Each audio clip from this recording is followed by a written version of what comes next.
Good morning students. आज हम हमारी ऑनलाइन क्लासेज में जो चैप्टर स्टार्ट करने जा रहे हैं, सॉरी, जो चैप्टर चल रहा है हमारा उप सहसंयोजक यौगिक कोऑर्डिनेशन कंपाउंड्स, उसमें जो टॉपिक पढ़ेंगे वो पढ़ेंगे उप सहसंयोजक यौगिकों का नामकरण या संकुल यौगिकों का नामकरण। पर उससे पहले कल मैंने जो आपको क्वेश्चन दिया था उस क्वेश्चन पे हम बात कर लेते हैं। मैंने कहा था आप लोग ट्राई करना और कमेंट्स में बताना। अब यहाँ पर देख लीजिए किस प्रकार से हम इसमें कोबाल्ट की प्राथमिक और द्वितीयक संयोजकता ज्ञात करेंगे। तो एक चीज देखिए, इन यौगिकों की क्रिया अपन ने किससे कराई है? AgNO3 से क्रिया। किससे कराई है? इनके जलीय विलयन की क्रिया AgNO3 से। हमें पता है यहां AgNO3 है जो Ag प्लस आयन और NO3 माइनस आयन में टूटता है। ये Ag प्लस आयन तुरंत किससे क्रिया करेगा? क्लोरीन से। तो Ag प्लस आयन और Cl माइनस आयन मिलकर क्या बना देते हैं? AgCl।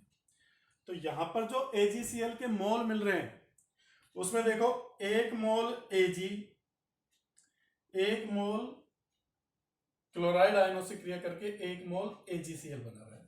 मतलब जितने मोल AgCl के मिल रहे हैं उतने ही हमारे पास क्या है? क्लोराइड आयन है। जैसे 3 मोल मिल रहे हैं तो 3 ही क्लोराइड आयन होंगे। हमें पता है ये अभिक्रिया क्या होती है? आयनों के मध्य होती है, आयनिक अभिक्रिया होती है, AgCl का अवक्षेप प्राप्त होता है। तो इस चीज से, इनसे हमें यह पता लग गया कि इससे जो संकुल बनेगा उसमें कितने क्लोरीन बाहर रहेंगे, आयनों के रूप में रहेंगे। क्योंकि जो क्लोरीन आयनों के रूप में रहेंगे वही क्लोरीन क्या करेंगे? Ag प्लस से क्रिया करेंगे। तो अब देखिए, पहले को देखो आप, पहले में 3 मोल मिल रहे हैं, इसका मतलब 3 क्लोरीन तो संकुल के बाहर है सरल आयनों के रूप में। इसे मैं मिटा देता हूं, ये समझाने के लिए था। अब देखिए, पहले में क्या बनेगा यौगिक? CONH3 का होल 6 Cl3। ये 3 Cl माइनस आयन क्या करेंगे? Ag प्लस आयन से क्रिया करके 3 मोल AgCl के दे देंगे। ठीक है, तो ये कंपाउंड बनाए इससे।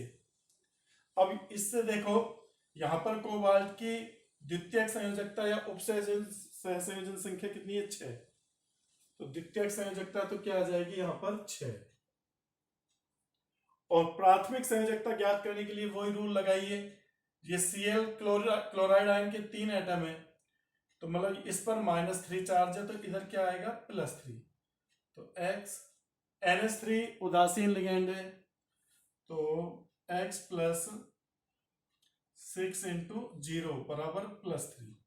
पूरे का चार्ज क्या है? +3। तो X बराबर क्या हो जाएगा? +3। तो यहां पर प्राथमिक संयोजकता इसकी क्या आ गई? +3 आ गई। ये पहले का हो गया। अब दूसरे का देखिए, दूसरे में हमें पता लग रहा है कि 2 मोल AgCl मिले, इसका मतलब 2 ही क्लोरीन बाहर है।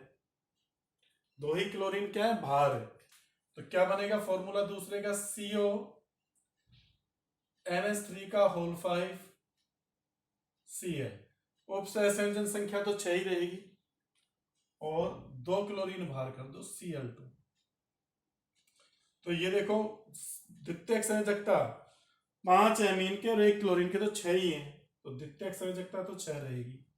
लेकिन प्राथमिक संयोजकता ज्ञात करो, यहां पर 2 क्लोरीन है तो -2 चार्ज, इस पर क्या आएगा? +2 आएगा। तो ये X अमोनिया कैसा है? जो एमीन है, उदासीन लिगेंड है, तो इसके कारण चार्ज क्या होगा? 0।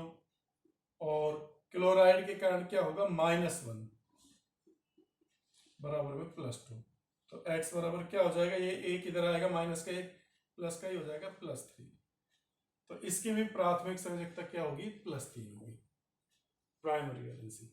फिर तीसरा देखते हैं, इसमें 1 मोल ही प्राप्त हो रहा है, मतलब 1 क्लोरीन बाहर है, 4 NH3 है यहां पर। तो आपको क्या मिलेगा? CO NH3 का होल 4 Cl2 और एक क्लोरीन बाहर। अब यहां पर देखो उपसहसंयोजन संख्या तो 4 और 2 6 ही हो गई, क्लोरीन के 2 हैं, रेमीन के 4 हैं, तो ये तो तृतीयक संयोजकता तो क्या हो गई 6। क्लोरीन Cl माइनस, तो इस पर क्या आएगा प्लस। टोटल चार्ज कोबाल्ट का x मान लो, x प्लस 0 माइनस 2, 2 क्लोरीन है तो -2 चार्ज और ये +1, तो x बराबर क्या आ गया +3। तो इसकी भी प्राइमरी वैलेंसी क्या हो गई +3 हो गई। इसके बाद देखते हैं आप COCl3.4NH3, इससे अपन को 2 मोल प्राप्त हुए हैं, इसका मतलब 2 क्लोरीन बाहर है, तो चौथे का क्या होगा CONH3 का 4, एक Cl और ये Cl2 बाहर, 3 क्लोरीन है 2 क्लोरीन बाहर है तो 1 क्लोरीन अंदर, तो यहां पर उपसहसंयोजन संख्या तो क्या हो जाएगी 5 हो जाएगी। उपसहसंयोजन संख्या कितनी हो गई 4, तो ये और एक 5, ये 5 हो गई। और इस पर चार्ज कितना आएगा देखो, ये प्लस का 2, क्योंकि 2 क्लोरीन है -2, तो इस पूरे पे +2, x minus x plus 0 minus 1 + 2, तो x बराबर क्या हो गया +3, तो ये भी इसकी भी वैलेंसी क्या आएगी +3। तो ये इनकी प्राथमिक और द्वितीयक संयोजकता होगी। देखो सूत्र अलग अलग है लेकिन सब में इनकी संयोजकता +3 निकली। तो इस तरह से ये क्वेश्चन आपका होगा। ये वर्नर ने दिया था ये सिद्धांत, उसने बताया था कि जो जटिल यौगिक होते हैं उनमें केंद्रीय परमाणु 2 संयोजकताएं प्रदर्शित करता है, तो कैसे कैसे करता है ये आपका सॉल्व हो गया। इसका स्क्रीनशॉट ले सकते हो आप।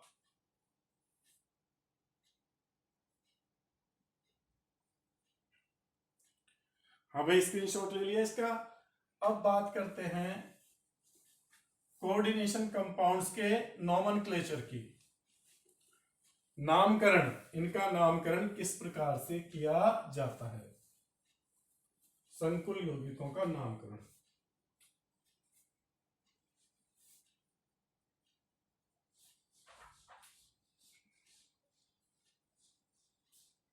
तो नामकरण के नियम इसके सरल है, जो आप पढ़ते आ रहे हो उसी से रिलेटेड है, बस थोड़ा ध्यान रखना है।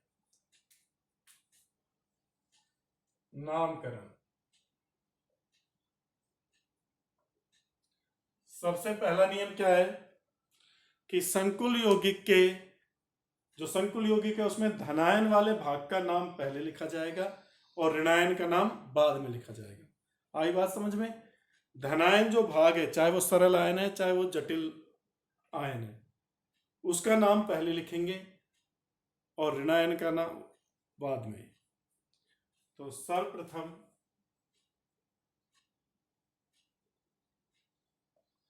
संकुल यौगिक के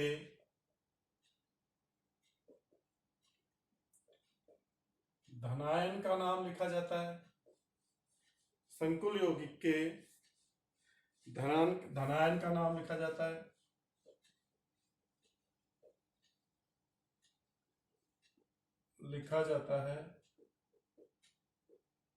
वह उसके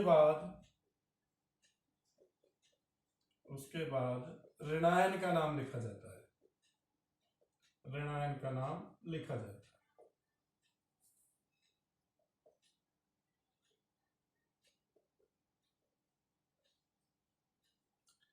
जैसे ये है K4FeCN का होल 6, तो इसमें देखो धनायन भाग सरल आयन है, तो आपको सरल तो धनायन मिला है,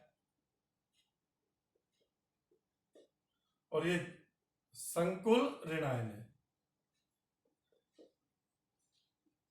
ऋणायन कैसा है संकुल, तो पहले इसका नाम लिखोगे उसके बाद इस पूरे का नाम लिखोगे, ठीक है ना। सरल धनायन और संकुल ऋणायन से मिलकर बना है। या मान लो ऐसे होता आपका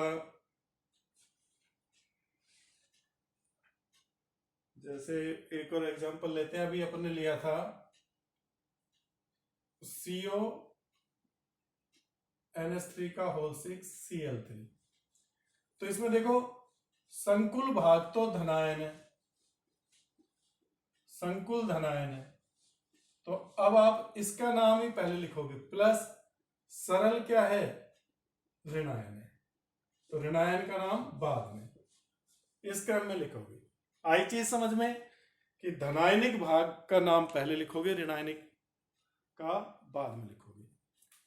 दूसरा नियम क्या है कि जब आप इन सरल आयनों का नाम लिखते हो, चाहे वो धनायन है चाहे वो ऋणायन के रूप में, जो सरल आयन का मूल नाम लिखते हैं, जैसे पोटेशियम, ये आपका क्लोराइड, भाई धनायन के नाम के पीछे तो कुछ नहीं लगता, सामान्य नाम लिखा जाता है, और सरल जो ऋणायन होते हैं उनका नाम जो रहता है पीछे लगता है, उसी को लिखते हैं। क्लोराइड है ये, तो क्लोराइड लिख दोगे।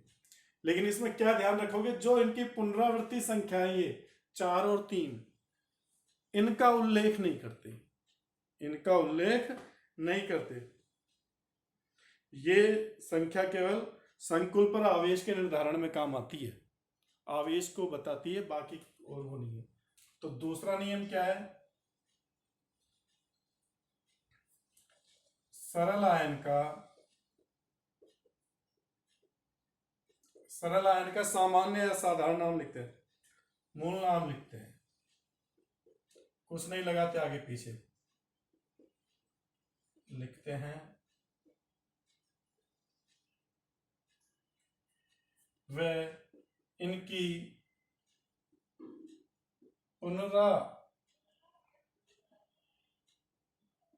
पुनरावृत्ति संख्या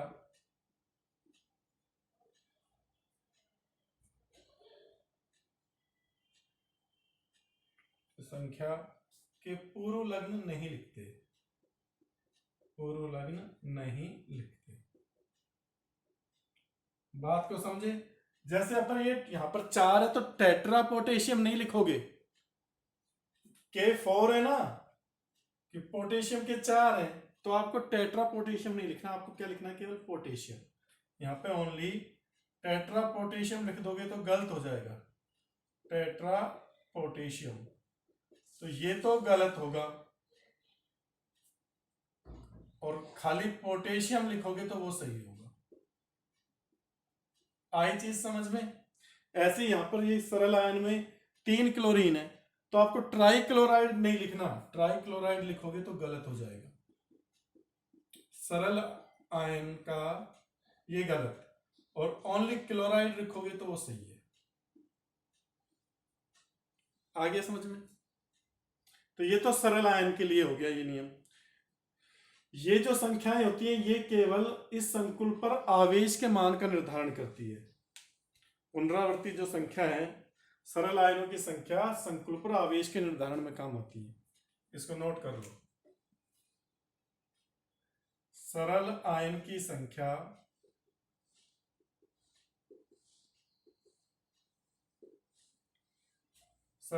संख्या संकुल पर आवेश निर्धारण में काम आती है, आवेश निर्धारण में काम आती है, बस और कोई रोल नहीं है इसका, इसलिए इनको नामकरण में सरल आयनों के आगे डाई ट्राई टेट्रा नहीं लगाते। अब जैसे यहां पर 4 के है तो धनावेश 4 हो गया, तो यहां ऋणावेश भी क्या हो जाएगा, 4। ऐसे कि यहां पर +4 है तो ये -4, या यहां -3 है तो यहां +3, ऐसे। तो ये आवेश निर्धारण होता है, ठीक है। इसका वो ले लिए। इसके बाद देखो, ये तो हो गया। अब देखो संकुल भाग का नामकरण कैसे करते हैं अपन, इसका स्क्रीनशॉट ले लो, फिर दूसरा पॉइंट करते हैं संकुल भाग का नामकरण।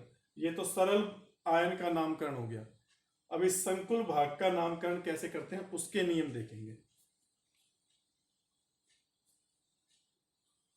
स्क्रीनशॉट ले लो इसका भाई।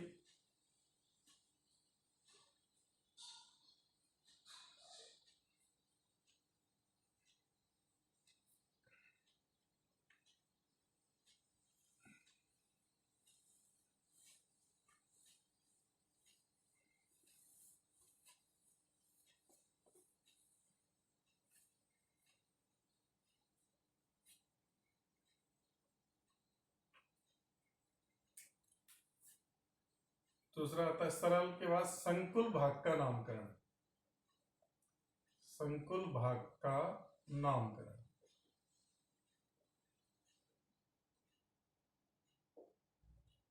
तो इसमें संकुल भाग का नाम एक शब्द में लिखा जाना चाहिए पूरे। संकुल भाग का नाम एक शब्द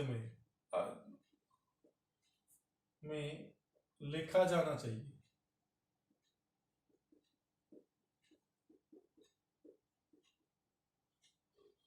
और वह अंग्रेजी के छोटे या स्मॉल लेटर्स में लिखना चाहिए, छोटे अक्षरों में लिखना चाहिए, लिखना चाहिए।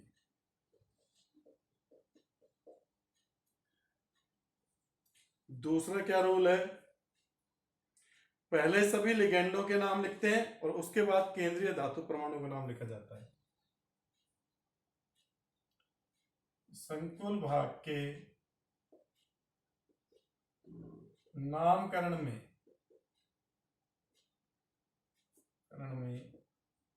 पहले सभी लिगेंडों के नाम लिखे जाते हैं, के नाम लिखे जाते हैं। उसके बाद सीएमए केंद्रीय धातु परमाणु का नाम लिखते हैं, सीएमए का नाम लिखा जाता है।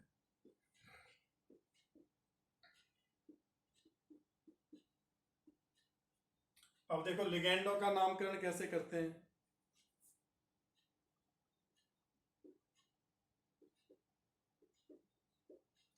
लिगेंडों का नामकरण,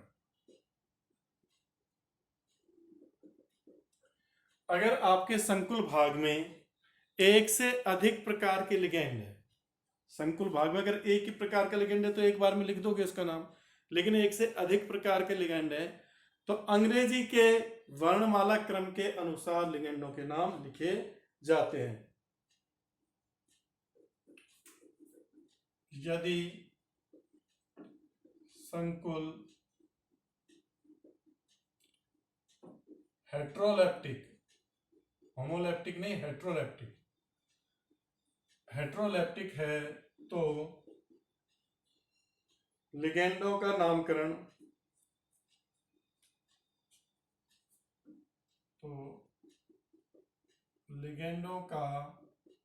नामकरण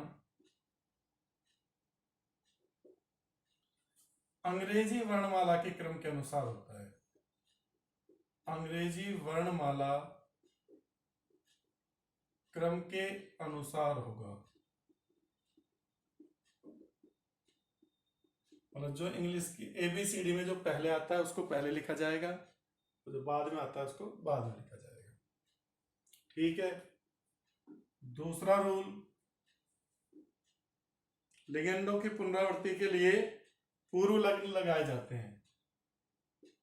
लिगेंडों की पुनरावृत्ति के लिए निम्न पूर्व लग्न काम में लेते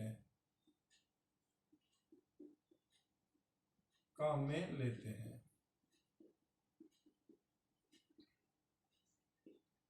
जैसे अगर 2 है, 2 के लिए डाई, 3 के लिए ट्राई, 4 के लिए टेट्रा, 5 के लिए पेंटा, 6 के लिए हेक्सा।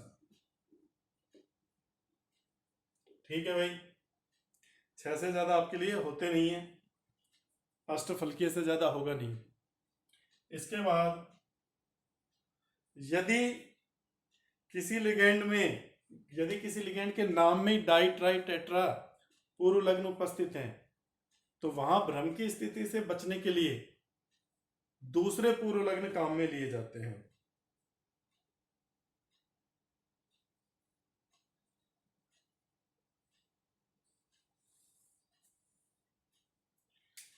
तीसरा नियम क्या है, यदि लिगेंडों के नाम में पहले से ही डाई ट्राई टेट्रा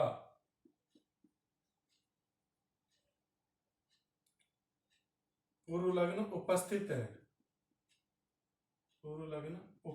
हैं,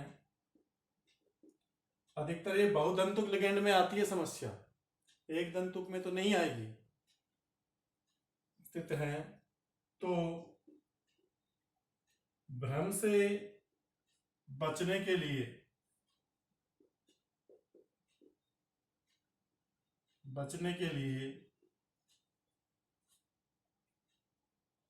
उनके नाम से पूर्व निम्न पुनरावृत्ति पूर्व लग्न लगाते हैं,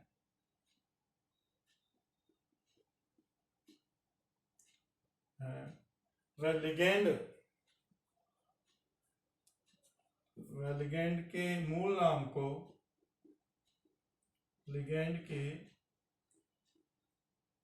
नाम को छोटे कोष्ठक में लिख देते हैं, छोटे कोष्ठक में लिख देते हैं। समझना इस पॉइंट को, ये दोनों तो आपको समझ में आ गए होंगे, ये पॉइंट थोड़ा टेढ़ा है, एक बार इसका स्क्रीनशॉट ले लो, मैं ऊपर का पार्ट में डालूंगा।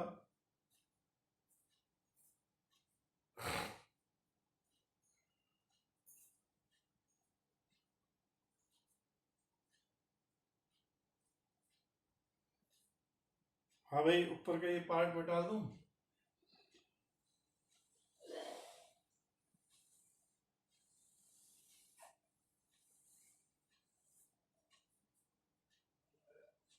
पहले तो ये देखो कौन से पुनरावृत्ति पूर्व लग्न लगाते हैं। जैसे 2 के लिए तो आएगा विष,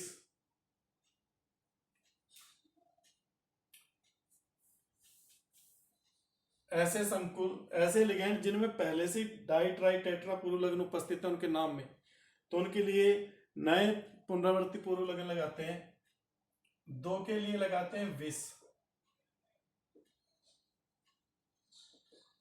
3 के लिए लगाते हैं ट्रिस,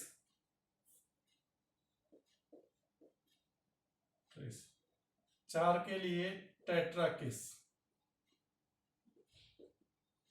5 के लिए पेंटाकिस,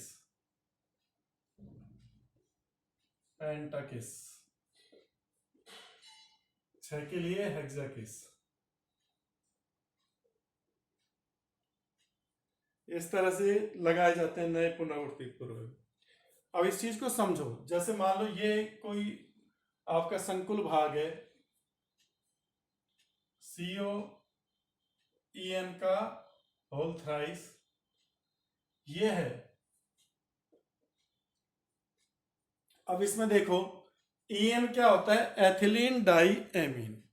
EN क्या है, एथिलीन डाई एमीन। तो इसके नाम में पहले से डाई आ रहा है। अब ये कितने हैं, 3। अब मैं इसका नाम लिखूं, अगर मैं यही लगाता हूं ट्राई, तो ये 3 है, तो अगर मैं ट्राई से लगाता हूं तो क्या लिखूंगा, ट्राई एथिलीन डाईएमीन।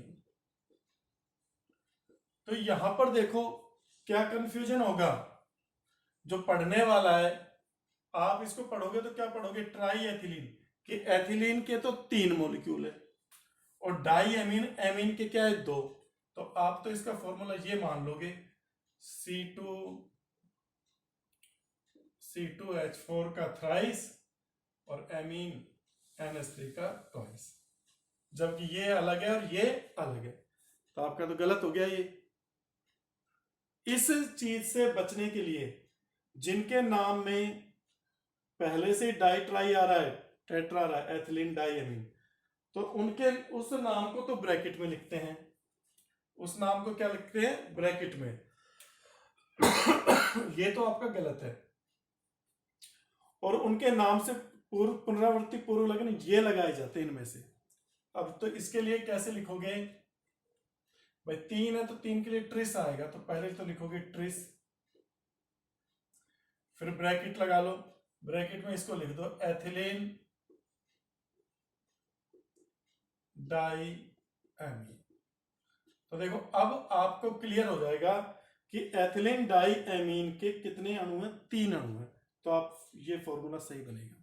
तो इस तरह से, तो ये आपको ध्यान में रखना है कि ऐसे लिगेंड जिनके नाम में ही di tri tetra penta hexa आ रहा है, उनके नाम से पूर्व पुनरावृत्ति पूर्व लगन ये लगाए जाते हैं, विस ट्रिस टेट्राकिस पेंटाकिस हेक्साकिस, और उनके नाम को छोटे ब्रैकेट में लिखा जाता है। ठीक है ना, ये पुनरावृत्ति पूर्व लगन लगा के। तो इस तरह से आपको ये नामकरण करना है। ये आपके लिगेंडों के नामकरण से रिलेटेड चल रहे हैं। अब देखो और क्या है,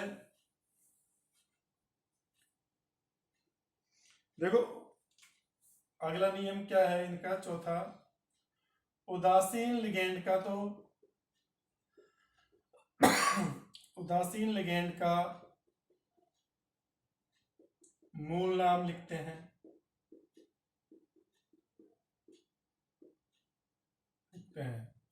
जैसे जल है H2O तो एक्वा लिख देते हैं जो है। लेकिन जो ऋणावेशित लिगेंड है उनके नाम के अंत में ओ लगाया जाता है।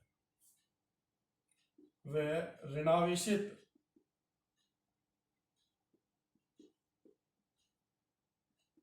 ऋणावेशित लिगेंड के नाम के अंत में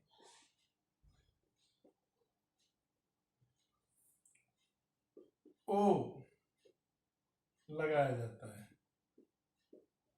ये चीज पहले बता चुका हूं वैसे मैं आपको, जब मैंने आपको लिगेंड पढ़ाए थे। और धनावेशित लिगेंड के नाम के अंत में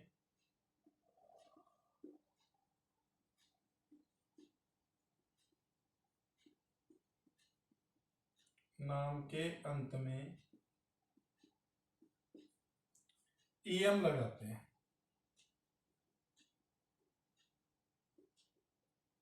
ये आपके लिगेंडों के नामकरण हो गया। अब देखते हैं केंद्रीय धातु परमाणु का नामकरण। अब क्या देखते हैं, केंद्रीय धातु परमाणु का नामकरण। स्क्रीनशॉट ले लो इसका। केंद्रीय धातु परमाणु का नामकरण कैसे किया जाता है,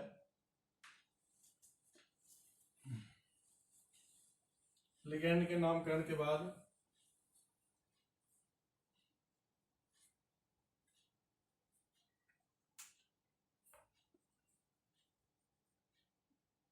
तीसरा सीएमए का नामकरण, केंद्रीय धातु परमाणु का नामकरण, सेंट्रल मेटल एटम का नामकरण। इसके लिए क्या करते हैं, यदि आपका संकुल धनावेशित है, यदि आपका संकुल क्या है, धनावेशित है या उदासीन है,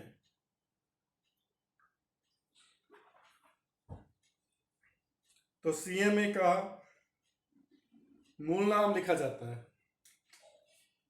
पहला नियम क्या है, यदि संकुल के ऊपर चार्ज देख लेना, यदि संकुल भाग धनावेशित या उदासीन है तो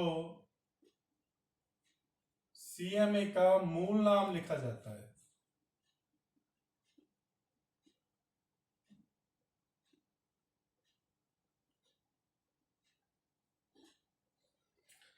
सीएमए का क्या लिखते हैं अपन, मूल नाम लिखते हैं। जैसे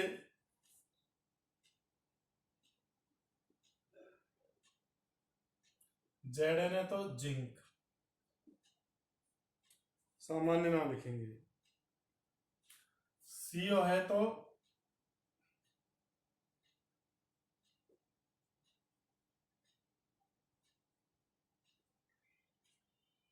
कोबाल्ट, एजी है तो सिल्वर,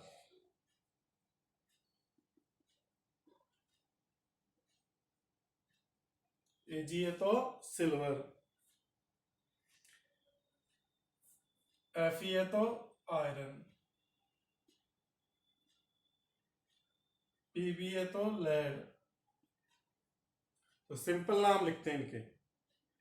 एयू है तो गोल्ड। कब? जब आपका संकुल क्या हो, धनावेशित या उदासीन। जब आपका संकुल क्या हो, धनावेशित या उदासीन। संकुल भाग पर धनावेश उपस्थित हो या उदासीन हो। दूसरा नियम, यदि संकुल ऋणावेशित है, ऋणावेशित है तो सीएमए, सीएमए का लैटिन नाम लिखकर, सीएमए का लैटिन नाम लिखकर 8 अनुलग्न लगा देते हैं। नाम लिखकर अंत में 8 लगा देते हैं।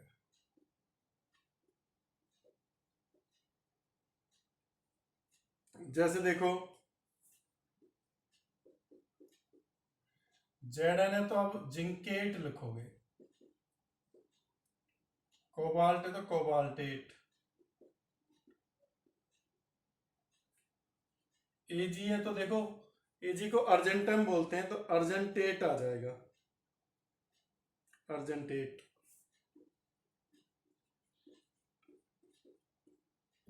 या एफई को फेरम बोलते हैं तो फेरेट, ठीक है ना। पीबी को प्लम्बेट, प्लम्बेट, ये इनके लैटिन नाम है। एयू ओरम होता है तो ओरेट, ओरेट। तो ये चीज पता लग गई। सीएमए के नामकरण के लिए क्या ध्यान रखना है, अगर आपका संकुल भाग धनावेशित या उदासीन है तो सिंपल नेम लिख दो, लेकिन अगर वो ऋणावेशी तो नाम, लैटिन नाम के पीछे 8 लगा देंगे, ये इसका नियम है। तीसरी चीज, धातु परमाणु के नाम के बाद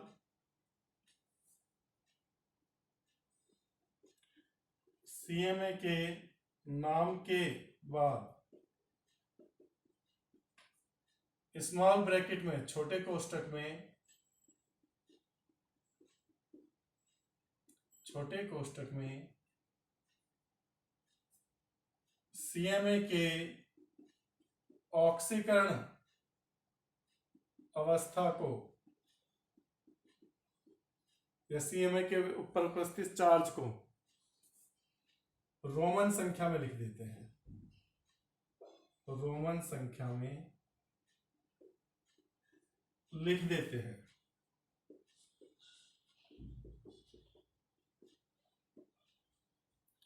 ये आपके क्या हो गए, संकुल यौगिकों के नामकरण से रिलेटेड नियम हो गए, सामान्य नियम। जैसे मैं आपको एक एग्जाम्पल करा रहा हूं आज, बाकी एग्जाम्पल्स कल करेंगे। जैसे ये यौगिक कंपाउंड दिया K4FeCN का होल 6। अब इसका नामकरण करना है तो सबसे पहले तो देखो, धनायन सरल है और ऋणायन क्या है, जटिल, संकुल है।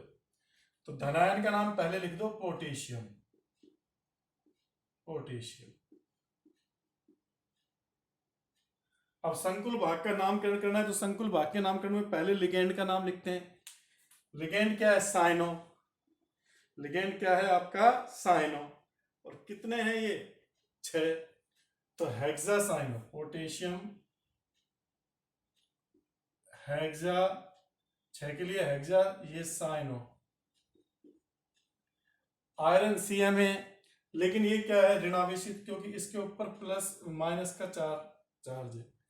तो संकुल भाग जब ऋणावेशित होता है तो सीएमए का नाम क्या लिखते हैं अपन, लैटिन भाषा में, और अंत में क्या लगाते हैं, 8।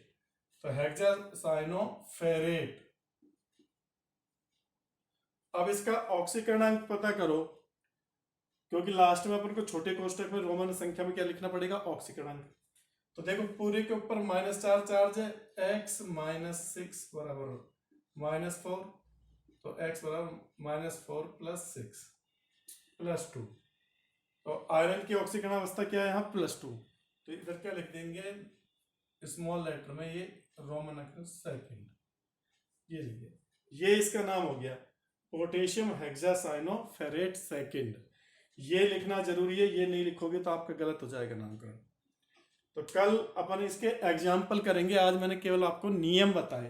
तो ये नियम लिख लेना एक बार तो कॉपी में, लिखने के बाद फिर अपन एग्जाम्पल करेंगे कल। तो कल देखते हैं इसको।